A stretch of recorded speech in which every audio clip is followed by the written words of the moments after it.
함께 말씀을 나누려고 합니다.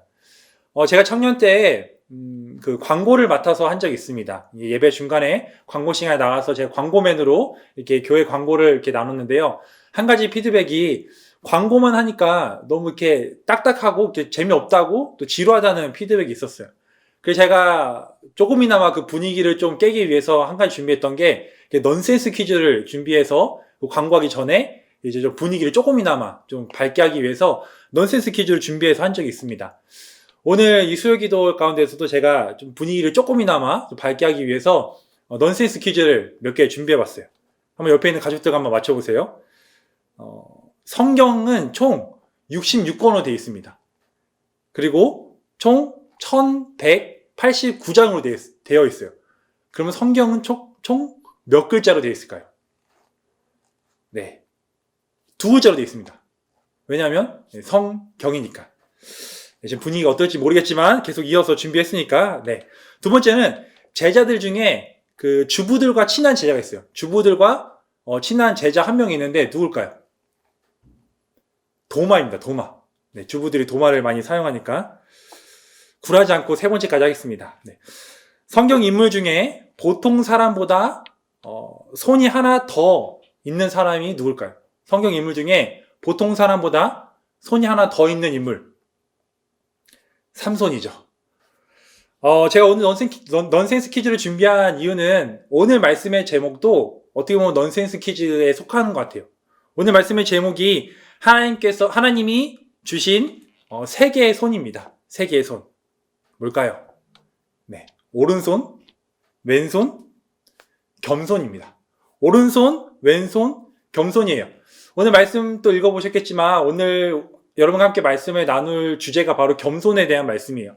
제가 어디서 들었는지 모르겠지만 겸손에 대해서 말씀을 듣고 묵상할 때 항상 제가 오늘 정한 이 제목이 항상 떠올랐어요.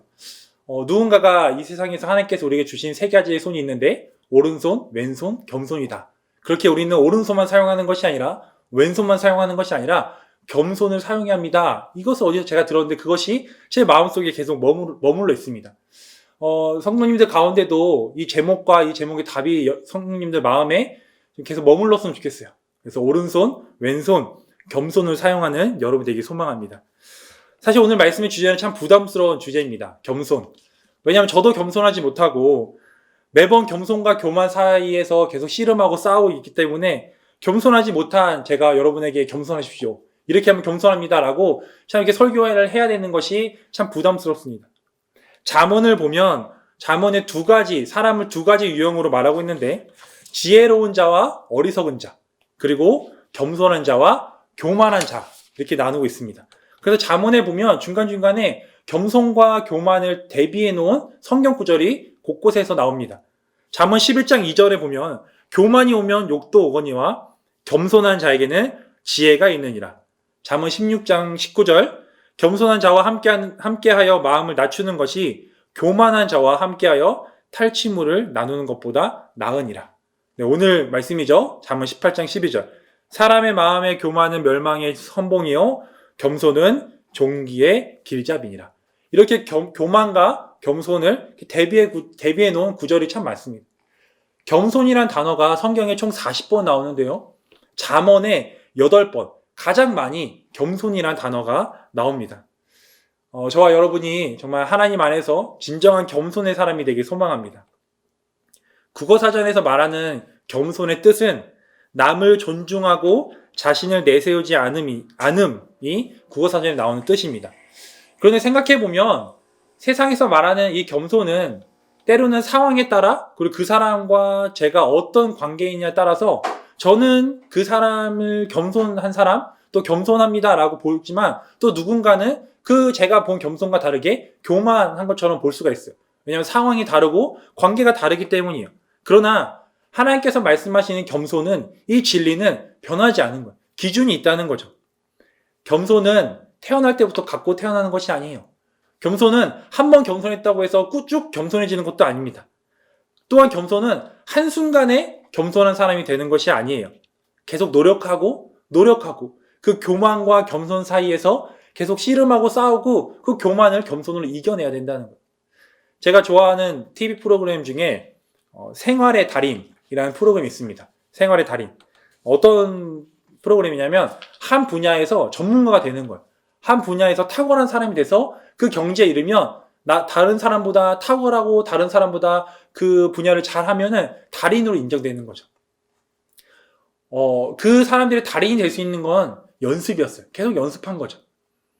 미국에 가면 그 뉴욕에 그 대학로, 우리 한국의 대학로처럼 그 연극하는데 뮤지컬하는 그 장소가 모여있는 곳이 있어요. 브로드웨이라는 곳인데 그곳에 가서 그 배우 지망생들은 그곳에서 이렇게 연극하고 그곳에서 그 배우 생활하는 것을 꿈꾸고 있다고 합니다.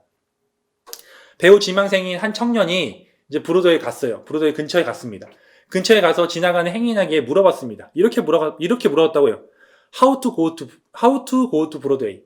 어떻게 브로드웨이 갑니까? 근데 그 행인이 이렇게 얘기했다고 합니다. Practice. 되게 의미 있는 것 같아요. 이게 그 며칠 전에 그 상수상했던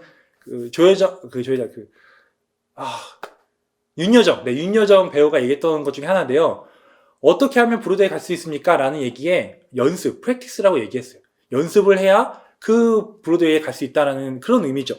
이것처럼 참 연습은 중요합니다. 연습하면 할수록 우리가 어떤 분야에 어떤 일에 탁월해지고 전문가가 되는 거죠. 저는 오늘 여러분과 함께 성경에서 말하는 겸손이 무엇이며 겸손의 탁월함이 되고 또 겸손의 달인이 되기 위해서 우리가 어떤 연습을 해야 되는지를 함께 여러분과 나누려고 합니다. 첫 번째는 능동적으로 낮추는 연습을 하십시오. 능동적으로 낮추는 연습을 하는 거예요.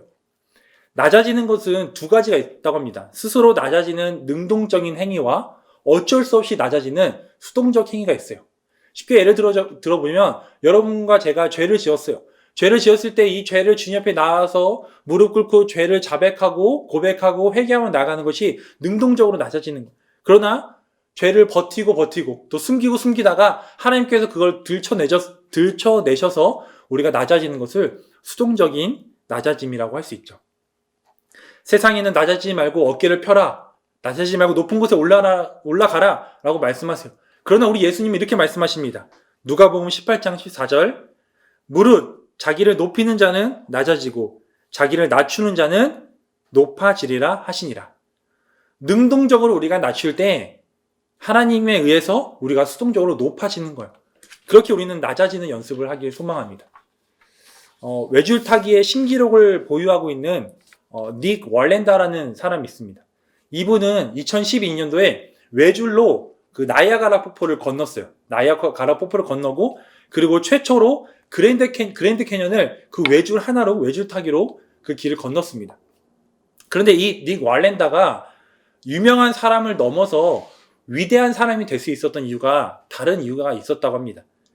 어떤 일이냐면 이분이 이제 공연을 한다고 하면 이분은 좀 높은 곳에 높은 빌딩에서도 이제 외줄을 타는데요. 이분이 이제 외줄 타기를 한다고 하면 수많은 사람들이 모입니다. 그 놀라운 광경을 보기 위해서.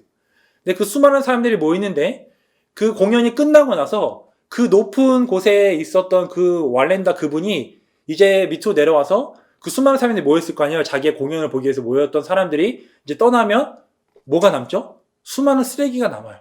그럼 이분이 항상 끝나고 내려와서 3시간 동안 그 쓰레기를 줍는 일을 한다고 합니다. 그래서 인터뷰에서 이분이 이렇게 얘기를 해요. 제가 인터뷰 내용 그대로 읽어드릴게요. 3시간 동안 쓰레기를 줍는 일은 내 영혼에 매우 유익합니다. 다른 사람은 어떨지 모르겠지만 내게는 겸손이 자연스럽지 않습니다. 그래서 스스로 낮출 수 있는 상황을 만들어야 한다면 그렇게 합니다. 그래야 넘어지지 않을 수 있기 때문입니다. 예수님의 제자로서 나는 그분이 다른 이의 발을 씻어 주었다는 것을 알고 있습니다.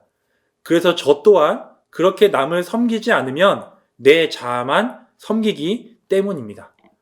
이 월랜다는 수많은 사람들에게 박수를 받아서 교만해질 수 있어요. 그렇지만 그 교만해지지 않고 낮아지고 겸손해지기 위해서 섬김이라는 것을 선택하고 그 연습을 계속한 거죠.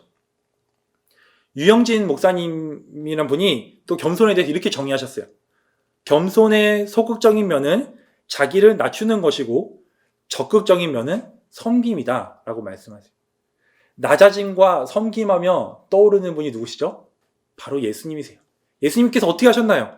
빌립보서 2장 6절. 그는 근본 하나님의 본체시나 하나님과 동등됨을 취할 것으로 여기지 아니하시고, 마태복음 20장 28절. 인자가 온 것은 섬김을 받으려 함이 아니라 도리어 섬기려 하고 자기 목숨을 많은 사람의 대성물로 주려 함이라. 하나님과의 동등됨 자리를 버리시고 이 세상에 내려오셔서 낮아지셔서 섬김을 받으러 온 것이 아니라 섬기러 오신 그 예수님, 그 예수님의 겸손을 우리는 배우고 연습해야 된다는 거예요. 여러분 삶 속에서 스스로 낮아지는 연습을 하십시오. 굳이 내가 하지 않아도 될 일을 하십시오. 나보다 지위적으로 낮다고 생각하는 그분이 하는 일을 여러분이 대신하십시오.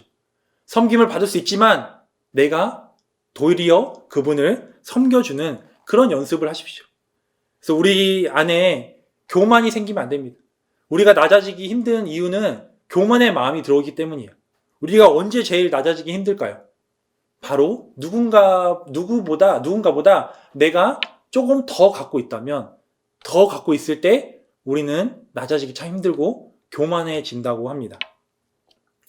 남들보다 내가 돈이 좀 더 있거나, 남들보다 내가 좀 더 좋은 대학, 좋은 직장을 갖고 있던, 또 남들보다 내가 명예가 좀 더 있을 때 참 교만해지게 돼요. 작은 틈을 타고, 그 교만해지려고 하는 그 작은 틈을 타고 사탄이 들어오게 돼요. 이동원 목사님께서 우리는 지금 어떤 사회에 살고 있냐면 평등 사회에 살고 있다고 합니다. 그래서 제가 평등 사회? 과연 평등 사회일까? 라고 이렇게 딱 이렇게 물음표를 하고 있었는데 목사님께서 이렇게 말씀하세요. 평등 사회인데 평수와 등급의 사회에 살고 있다고 얘기해요. 내가 남보다 조금 더 큰 평수에 살고 있으면 나보다 좀 더 적은 평수에 살고 있는 사람을 나도 모르게 무시한다는 거예요. 내가 남보다 조금 더 좋은 직장, 세상이 말하는 등급이 높은 학교를 다니고 있다면 자기보다 조금 등급이 낮은 학교, 또 덜 좋은 직장에 다닌 사람을 나도 모르게 무시하고 또한 교만한 마음이 든다는 거예요. 사랑하는 성도 여러분, 여러분이 그런 마음이 들지 않길 소망합니다. 제가 돈을 많이 가지고 있는 거, 또 좋은 대학 가는 거, 좋은 직장에 다니고 있는 것을 뭐라 하는 게 아니에요. 중요한 건 뭐냐면 목사님께서 2주 전에 말씀하셨듯이 한나가 기도를 통해서 배울 수 있는 거, 기도하는 중이 아니라 기도 후에 한나가 어떻게 행동했냐는 거예요. 이것처럼 우리가 돈을 많이 가지고 있는 거, 좋은 대학에 가는 거, 좋은 직장을 갖고 있는 거 나쁜 게 아니에요. 그러나 그것을 가지고 있을 때, 남보다 내가 더 가지고 있다고 생각할 때 그때 내가 어떻게 하느냐, 그때 내가 사람들에게 또 내 자신을 어떻게 하느냐가 그때 그것이 중요한 거예요. 그때 내가 교만을 선택하느냐, 내가 겸손한 그 낮아지는 연습을 하느냐. 전 여러분이 겸손에 낮아지는 연습을 하길 소망합니다. 우리는 어떻게 해요? 뭔가 얻고 있으면 내가 했다라고 합니다. 내가 했어. 내가 노력해서. 내가 덜 자서. 내가 남들보다 더 성실해서. 내가 했다고 합니다. 노력이 없었다는 거 아니에요. 여러분 무시하는 거 아니에요. 노력이 없었다는 것이 아니라 우리의 노력이 다 있어요. 하지만 돌아보면 그 노력과 그 노력 사이에 예수님의 은혜가 있는 거예요. 이 노력과 노력 사이에 은혜가 있기 때문에 이것이 쭉 이어질 수 있었던 거예요. 그렇기 때문에 하나님의 은혜 없이는 우리가 얻을 수 없어요. 하나님의 채워주심, 하나님의 인도하심 없이는 우리가 가질 수 없다는 거예요. 그렇기 때문에 내가 했다라고 하는 것이 아니라 하나님께서 하셨다라고 고백했으면 좋겠어요.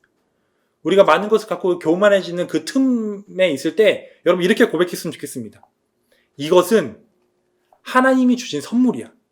내 능력과 내 힘이 한 것이 아니라 하나님이 주신 선물이라고 고백하셨으면 좋겠어요. 선물은 뭐예요? 만약 이 돈이, 이 직장이, 이 학교가 또 내가 갖고 있는 것이 하나님의 선물이라면 내가 자랑하는 것보다 하나님께 감사하게 돼요. 내가 자랑하는 것보다 하나님께서 이거 주셨다고 감사하며 나아가죠. 제가 연말이 되면 제가 이렇게 보는 TV 중에 하나가 이제 연말 시상식입니다. 시상식 되면은 그 연예인들 중에 크리스찬 연예인들이 그 앞에서 어떻게 시상 소감을 얘기하죠? 제가 열심히 해서, 제가 실력이 좋아서 연습을 많이 해서 이 상을 받았습니다. 그것보다 이 상은 하나님께서 저에게 주신 것입니다. 라고 자기 자신을 자랑하는 것이 아니라 하나님을 자랑하는 것. 이것처럼 우리가 우리 자신 가운데 좀 낮추는 연습을 하기 소망합니다. 세례 요한이 고백했던 고백이 여러분 가운데 날마다 일어났으면 좋겠어요. 요한복음 3장 30절. 세례 요한이 어떻게 고백했어요? 그는 흥하여야겠고 나는 쇠하여야 하리라 하니라. 내가 없어지고 그가 자라가. 내가 낮아질 때 우리 하나님이 높여지는 것. 내가 자랑하는 것이 아니라 하나님께 감사하는 그런 여러분에게 소망합니다. 여러분 삶 속에서 어떤 방법이라든 교만해지지 않기 위해서 낮아지는 연습을 하기를 소망합니다. 두 번째는 예수님을 찾는 연습을 하십시오. 예수님을 찾는 연습을 하셔야 합니다. 여러분 요리를 잘하기 위해서 누구를 찾아가야 하나요? 백종원 씨가 아닐까요? 축구를 잘하기 위해서 누굴 찾아가야 돼요? 네, 손흥민 선수를 찾아가야겠죠? 겸손한 삶을 살기 위해서, 진정한 겸손의 삶을 살기 위해서는 누구를 찾아가야 될까요? 바로 예수님을 찾아가셔야 돼요. 왜냐하면 예수님은 겸손의 대가세요. 하나님과 동등됨을 취하지 아니하시고 사람의 모양으로 자기를 낮추시고 십자가에 죽기까지 복종하신 그 겸손의 대가, 어떻게 보면 겸손의 달인이라고 말씀할 수 있는 우리 그 예수님을 찾아가야 합니다. 마태복음 11장 보면 예수님께서 수고하고 무거운 짐진 자들아 다 내게로 오라 말씀하시고 예수님 본인을 어떻게 소개하셨냐면 11장 29절 이렇게 소개하셨어요. 나는 마음이 온유하고 겸손하니 나의 멍에를 메고 내게 배우라. 그리하면 너희 마음이 쉼을 얻으리니. 예수님께서 이 세상에서 본인 나는 겸손합니다 라고 얘기하는 사람 없어요. 그런데 자기 자신을 겸손하다라고 말씀하셨고 겸손하신 그 예수님께 찾아가서 배워야 한다는 거예요.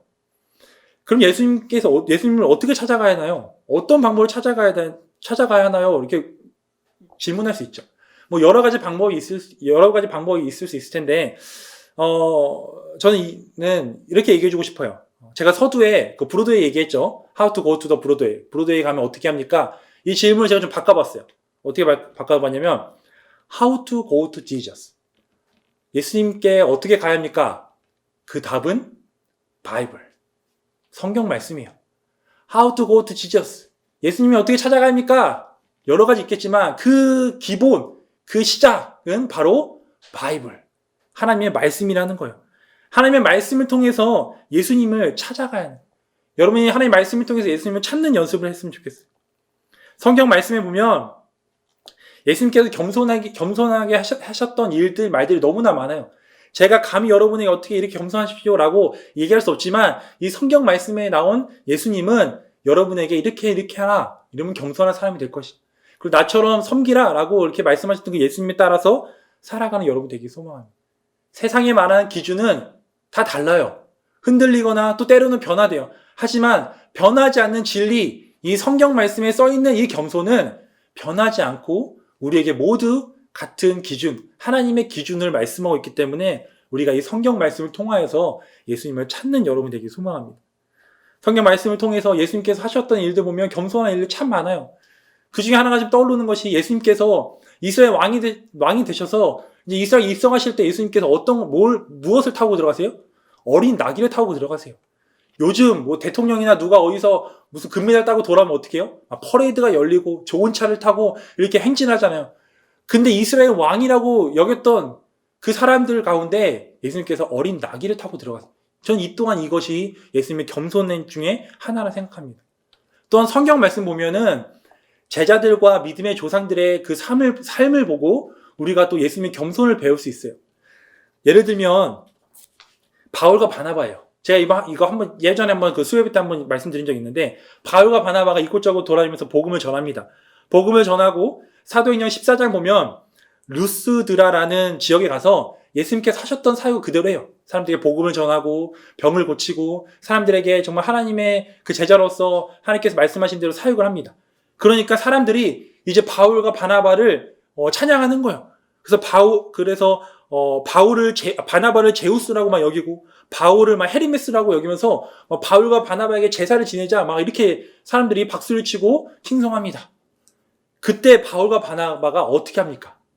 사도행전 14장 14절을 보면 두 사도 바울과 바나바와 바울이 듣고 이 들은 말씀이 이제 그 사람들이 자신을 신격화한다는 그 말이죠. 그 말을 듣고 옷을 찢고 무리 가운데 뛰어 들어가서 소리 질러라고 말했어요.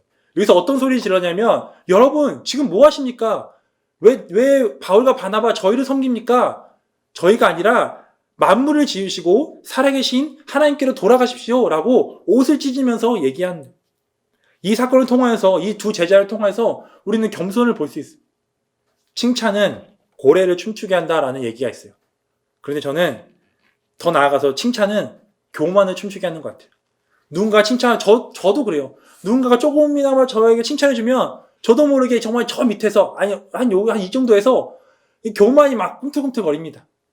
이 바울과 바나바처럼 이 칭찬이 왔을 때 내 자신이 드러나고 내가 우쭐대는 것이 아니라, 내가 아니라 하나님께로 돌아가십시오. 하나님께서 이렇게 하셨습니다. 하나님께서 나에게 이런 성품을 주셨고, 하나님께서 나에게 이런 능력과 은사를 주셨기 때문에 여러분에게 선한 영향력이 있습니다라고 선포하며 소리 지르며 나아가는 여러분 되길 소망합니다.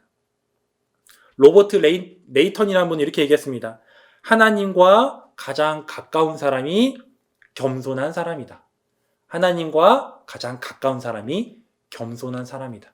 왜냐하면 하나님께서 하셨던 일들을 눈으로 바라보고 하나님께서 하셨던 말들을 기억하며 그대로 하기 때문이에요. 다른 것이 아니에요. 우리 12제자처럼 예수님과 함께 동행하면서 그걸 볼 수 없어요. 예수님이 행하셨던 그 겸손을 볼 수 없지만 이 성경 말씀에 예수님께서 하셨던 일들, 그 우리 믿음의 조상들과 제자들이 했던 그 겸손을 보고 우리가 겸손을 계속 연습하는 여러분 되길 소망합니다. 예수님을 찾아가십시오. 말씀뿐만 아니라 여러 가지 방법으로 예수님께 찾아가 그 겸손을 배우십시오. 말씀을 마무리하려고 합니다. 오늘 여러분과 제가 겸손에 대해서 두 가지 연습에 대해서 말씀을 나눴어요. 능동적으로 낮아지는 연습과 예수님을 찾는 연습을 하는 여러분 되기 소망합니다. 그래야 정말 진정한 겸손의 자녀로서, 이 겸손은 한순간 이루어지는 게 아니에요. 한 번 겸손했다고 쭉 겸손해지는 거 아니에요. 계속 연습하셔야 돼요. 제가 초등학교 때 참 부러워했던 친구 하나 있었습니다. 어떤 친구냐면 사람들은 대부분 다 오른손잡이에요. 저도 오른손잡이에요. 근데 초등학교 때 그 왼손으로 글을 쓰는 친구가 참 부러웠어요. 왼손으로 밥을 먹는 친구가 참 부러웠습니다. 그래서 저도 왼손으로 좀 뭘 하고 싶어서 한때 왼손을 연습한 적이 있어요. 막 글씨 쓰는 것도 연습하고 밥 먹는 것도 연습했어요. 그런데 한동안은 조금 되더라고요. 그런데 연습을 안 하니까 왼손으로 글도 못 쓰고 밥도 못 먹어요. 여러분, 제가 처음에 서두의 그 제목이 하나님께서 우리 주신 세 개의 손이 오른손, 왼손, 겸손이라고 했잖아요. 이건 넌센스는 아니고요. 누군가는 오른손을 사용하는 사람은 오른손잡이라고 얘기합니다. 왼손을 사용하는 사람을 왼손잡이라고 얘기해요. 그리고 양손을 다 사용하는 사람을 양손잡이라고 합니다. 그런데 오른손잡이, 왼손잡이, 양손잡이를 넘어서 겸손잡이가 되십시오. 오른손만 사용하는 것이 아니라, 왼손만 사용하는 것이 아니라 겸손을 연습하고 겸손을 계속 사용해서 여러분이 겸손잡이가 됐으면 좋겠어요.